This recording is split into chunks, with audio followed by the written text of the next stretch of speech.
What up, everybody? Alright, today, I probably should have made this video a little while ago when I think about it, but for whatever reason, it came up to my mind to talk about this Drumless thing. Look, Griselda are, in my opinion, on their way out. I think the market has cooled on them. They were never really all that hot. I've made a video about why Griselda is trash. I've never liked anything that Griselda, Rock Marcia, and all that stuff to me is straight garbage. This Drumless wave that I think we're done with in the underground, but you never know, has always been trash to me. And I've said this before, but I kind of want to get into why I think it's garbage, okay? So let's start with the most obvious thing, and let's figure out what does it actually mean for something to be drumless. And I think it's interesting because this is a term, drumless, that has actually never really been defined, right? So I'm going to go on here. Someone says, yo, beats and, by the way, this is actually a pretty good forum, NPC forums. I come here sometimes, and it's always interesting. You hear the opinions of people who actually like produce stuff, and sometimes they say some smart shit. Anyway, so yo, list some beats with no drums, at least very, very minimal drums. And to me, this is what people mean when they say drumless. Because the truth of the matter is that most hip-hop records, even the ones that are drumless, usually have some drums in them. It's just that they're kind of tucked into the back. They're sort of almost barely audible, but they're there, and they are providing some sort of a swing. And even with the Griselda stuff, a lot of it, well, I wouldn't say a lot of it. I would say like maybe 50% of it does have a drum of some sort. And then the other 50% really has no drum at all, which is like super whack to me. But that's essentially what they're getting at when they say that something is drumless. It means that the drums are minimal. Now, this is not a new thing, okay? Hip-hop niggas been doing this, right? Listen to this beat. Want me. This I knew beat he is came want me. right? Hey boy, This is the nigga whole style is Wu-Tang, chunk. Mobb Deep. You understand? Again, Let me get mine first. Then after I get mine, you can do let's what listen you to that want. shit, right?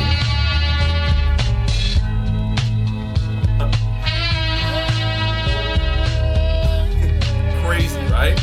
So that's very, very understated type drums, okay? Like, it's there, and it's providing, a feel. The vibe is crazy, right? Al Green is intense, right?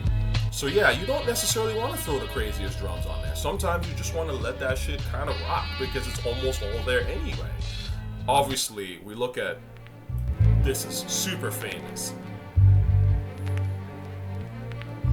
Super duper famous. This is right. Classic.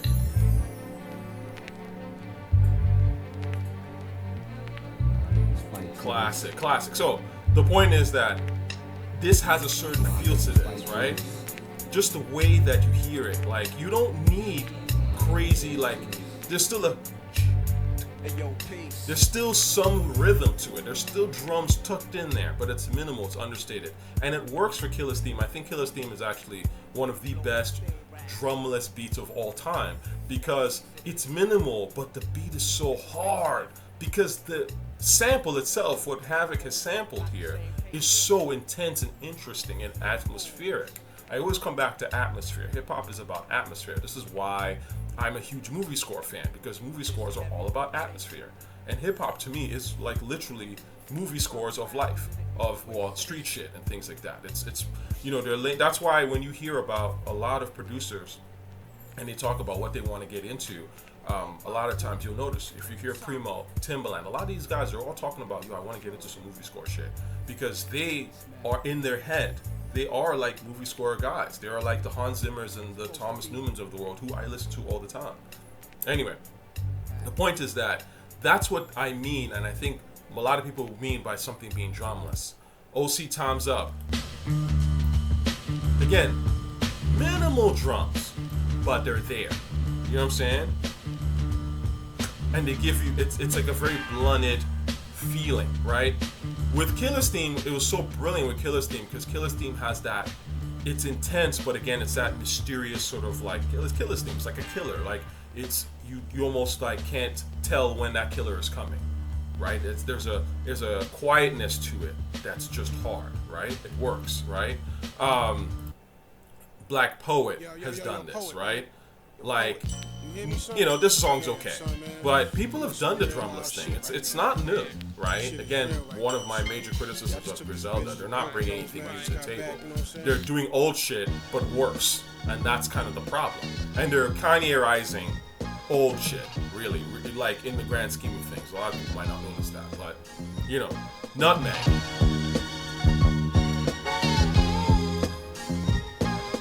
Scientific. This shit is classic. Like that. This is drumless.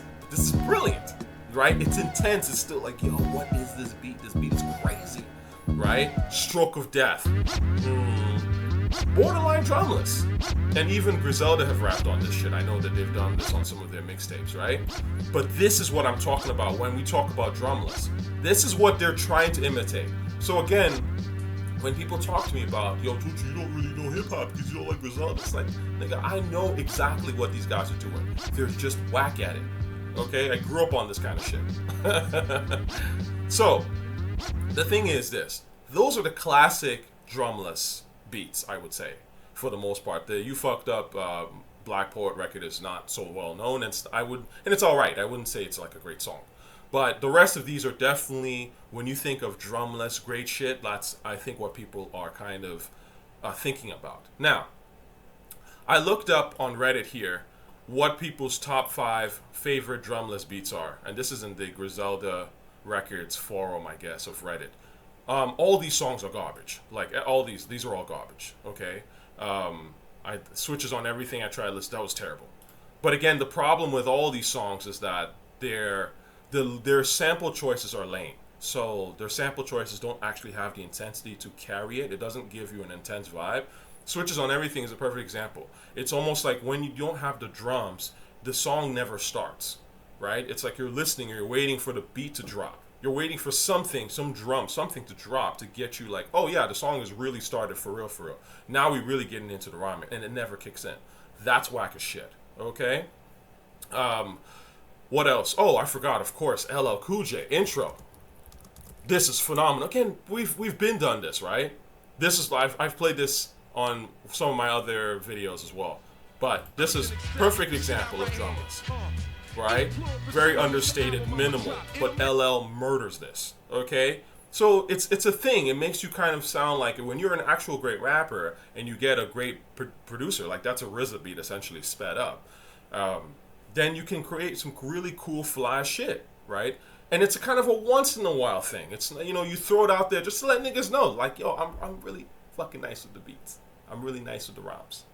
But it's a style thing. It's not supposed to be the main course. It's like either an appetizer or dessert, however you want to look at it. Okay, you still need to be making them hard-hitting drums, records, and stuff like that for most of your discography. So when you have a Griselda that's dedicated to this dumb shit, you're gonna have whack shit. All these tracks are whack. I think I try to listen to all of these. They're all whack, right? And that to me is again the problem. The vibe isn't there. Okay, they haven't picked the right loops, and obviously the guys can't rap for shit, but that's a whole nother conversation. But the beats itself, you can't really get into it. Okay, now I don't know where this trend for drumless shit started, and actually it's a really good point that I think someone makes here in Reddit. He's like, to be honest, this drumless trend is probably a marketing solution for not being able to clear samples, since the drum breaks, which needed are outside of the already sampled melodies, probably cost a lot. It's just a theory of mine, but don't tell me they can't reproduce some breaks nowadays in the renaissance of East Coast boom bap. I think this is an underrated comment. A lot of times you'll notice when something happens in business, right, whether it be, for example, how people were pushing Soulja Boy's non-sampled ass music, a lot of times when certain styles of producing come to the forefront, or even in media, when certain things become popular, it's not, yes, the audience is into it, but the reason why it's also being pushed is because a lot of it is actually business decisions on the low. Like, people have realized, in the business, like, man, these samples are expensive as fuck, right? Like, I can't afford to pay for this. I can't afford to pay for that. No, they're not going to mention that that's why they're switching their style up. They're just going to switch their style up. And hope that it catches on and that the public likes it. And then sometimes the public catches on and actually likes this new style that's trash as fuck. But it's a lower product. Essentially what they're doing is like, if you're making hamburgers, right? A perfect example. Let's say you've made these classic hamburgers and they're phenomenal. But you notice that, for example, the literal patty, the actual beef patty, is just too fucking expensive. And you're like, okay, I know that people, I can't make the hamburgers the way that they used to be, so I can get like low quality beef, or Beyond Beef or whatever. I'm not hating on the vegetarians, but I can get some like low quality pseudo beef, right? Throw that in there, and then maybe I'll slap extra side of marketing, all right, and something else, right, and then sell it as this like new and improved burger, and it could catch on for a second, and people go, yo, this is kind of different. Like it's like it's classic hamburger. No, it's not. It's a whack burger, right? You don't know that the ingredients have been switched out. You don't really care, right? You're not paying attention to that. But the people that make this shit know, and they don't talk about this stuff. And I'm pretty sure that might be part of it. That's a theory. Again, who am I to know? I don't make beats personally. Obviously, this person says the drumless trend needs to go. It's such a boring concept.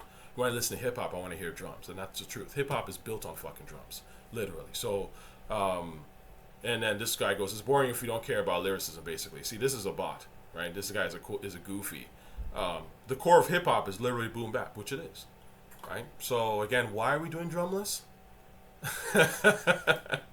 Now, let me give you some examples of why drums are so important and what drums can really do for a song, because it can really elevate something to a whole nother fucking level, right? A song that would have been ignored or people might have not paid attention to, all of a sudden you add the right drums and it is a surefire, incredible, blown out proportion classic.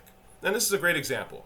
For those of y'all who know this, if you listen to this song, and this is the intro from Ghetto Boys, right? I didn't realize I was watching an interview with Bun B, and he was talking about that beat for Wood Wheel, which to me is their best song, hands down. Actually came from an older Ghetto Boys record, right? Now, these drums are cool, but notice the part before the drums, because the drums, those drums are alright, but even the part before it, without the drums, is like very peaceful. It's just very like, ooh, it has a nice sound to it. It's a Staple Singer sample. But my point is, then you add the right drums, because that's literally what Pimp C was saying. Like apparently Pimp C, when Rap-A-Lot was doing some kind of compilation, and Jay Prince wanted UGK to contribute a record, Pimp C, being a hip hop fan, right, was like, yo, that interlude that y'all had on Ghetto Boys, I've always wanted to fucking rap on that. I just love that vibe. And Pimp C took that beat, which was the original beat was done by John Bido, shout out to him, who did Now I Feel Ya and a bunch of classic Ghetto Boy songs. And then Pimp C, who's a producer and is really dope, has that double time thing, hooked it up with the right fucking beat, and you get this, which is brilliant. I'm up early, my nigga don't sell dope after nighttime. Little top blades on the hoop, moving dope through the pipeline. PMC bitch, holla at your bitch, now your bitch on my team. Gotta buy a stick and green, lay some with promethazine. You know the thing with Pimp C, man, Pimp C really, that's a guy who was vocally gifted. 100%. The first time I ever heard Pimp C, I think it was the same for a lot of people, it was obviously on Big Pimpin', and he murdered it. Again, back then, I heard it, I had Volume 3 on CD, and I was like, yo, who is this guy? He just killed him. Oh, what y'all know about them Texas boys? Murdered it. By the way, if you're into that, this is also really dope, and I love this guy, Texas Drill Shit, shout out to them. They did this with the chocolate screws. This is ill as fuck. I'm up early, my nigga don't sell dope after nighttime. Little chocolate blades on the hoop is moving dope through the pipeline. PMC bitch, holla at your bitch, now you on my team. Gotta buy a stick and green, lay some with promethazine. Candy sweets, a candy bitch, you candy boy. And I love how he did it with the video. That shit's fire. Shit's fire. We're still here. When you see, yeah, Glorilla. I mean, come on, man. People are always like, yo, hip hop, you guys are not really doing a whole lot of new shit that we haven't seen before. But it's nice when you do it and it's cool, right? Obviously. Yeah, obviously, right? And this is obviously why when we talk about Glorilla being dope, because you have to know old shit to do great new shit. I mean, it's just the truth of the matter. Now, lastly, I think I'll give a great example of why drums can really, like, I'm talking about elevate a song to a whole nother fucking level. Is this classic song, Sometimes I Rhyme Slow. This song is obviously classic. Sometimes I rhyme slow, sometimes I rhyme quick. And this is one of Nice's Sometimes I rhyme slow, sometimes I rhyme quick. Sometimes I rhyme slow, sometimes I rhyme quick. I'm sweeter and thicker than a Chico stick. Here's a nice thing, this is freaking. I'll go to Bay Plaza and catch a flick. Okay, now, a lot of people don't know that there is an original mix. I found out about this years ago because, you know, when I got into the song, there was like I think I got like the vinyl copy or whatever. And so I remember hearing the original mix of it, which, thank you, someone actually uploaded to YouTube, because I was like, no one has uploaded except for this person. The original mix, so this is before the one that you hear on the video and the one that is very popular. This was the original mix, and it was on the actual vinyl. The original mix is trash. It's the exact same rhymes, chorus, Tracy Chapman sample, same melody, right? Everything is the same except for the drums and obviously the, you know, sort of the swing and percussion of the drums. And it's a completely different record. Like, this song, had they just released the song and never added those, like, never changed it up to those new drums, this song would have gone absolutely fucking nowhere, in my honest opinion. It would have just been a track in the 90s. It would have been, like, literally abandoned type of thing. That's how much drums are important. And again, this is why when people say, oh, yo, Tochi, you know, drums are not really that thing, it's just a lyricism. I'm like, you are a newbie. Please stop. Okay? Just understand that, you know, it's okay to be a newbie. There's nothing wrong with being a newbie. But when you start flexing your, you know, ill-informed thoughts, like, and you haven't thought about this shit on any level, on people who have been listening to rap for decades, who have been really into this stuff and have studied this shit, it's like, it's fucking annoying, to say the least. So that's a perfect example, yo. Drums are crucial. I've always said the number one thing in a record, in a hip-hop record, is the damn beat. Okay? And overall, right? So, like, if you use this example of the Fast Car Tracy Chapman sample, it's, what are you sampling? How is it sampled, right? If you're sampling, how is it sampled? And what's the beat behind it? What's the driving force, right? How does that drum, how does the snare sound? How do the kicks sound? Does it all fit? Does it feel great? Does it get you like, ooh, right? Right? Does it get you moving or doing something? It could be a bounce. It could just be like, ooh, a sway, or, you know, something. But it's got to be something, right? This is why the beat is so crucial.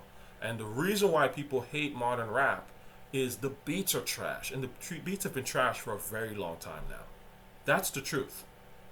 Straight up. Beats are garbage, right? That's where it starts. And again, beats give me vibes. Vibes give me rhymes.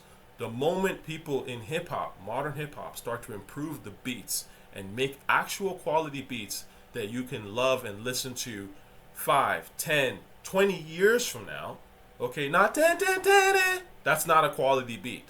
That's some Roblox shit. Okay? That's some catchy Roblox shit for teenagers and kids. Okay? Like, no one's gonna care about that beat 5 years from now. 10 years from now. It's just not a beat that you're gonna be like, yo, that shit was fucking fly and ill. It's just a moment. It's a nostalgic moment, sure, right? It'll be like that Big Sean, I don't fuck with you, that kind of corny shit. That's where Not Like Us resides, okay? But I'm talking about a beat that you can hear 20 years from now, right? Everyone's, yo, told you on ASAP's nuts. Well, okay, whatever, nigga. You know? God damn. How real is this? Like a beat that you can hear 20, 30 years from now, and you're like, yo, that shit was fucking crazy. You know what I'm saying? Like, that's what I'm talking about. The moment you guys start getting back to beats that have real feeling, that are constructed, have a real atmosphere to them, that's when you're gonna start to win. And lastly, speaking of atmosphere, I've been playing the freaking get out this record. Illiodic. Illiodic Shine. This look at this shit. You see how I go down tonight. If you front, you know how it is. Illiodic shine, just like a palace. Now release the balance. Lay him down off the Oh my god, man. This shit is just classic. Cody Doubleback. No. I'm gonna load this up, man. This is my shit. This, like, again, when we talk about great rap, this is why people talk about the 90s. You guys have not made stuff on this level. This is why Fat Joe and, I'm here in Toronto. Fat Joe is doing Caravana parties for Hot 97. Snoop Dogg is hosting the motherfucking Olympics. Or whatever, okay? We have not moved past the 90s. The 90s runs you niggas, and it will continue to run you niggas because they figured it out. You know what I'm saying? And since then, it's just gotten weaker. They are the apex of this rap shit. It doesn't have to be that way, but for some reason, the youth insist on it being that way.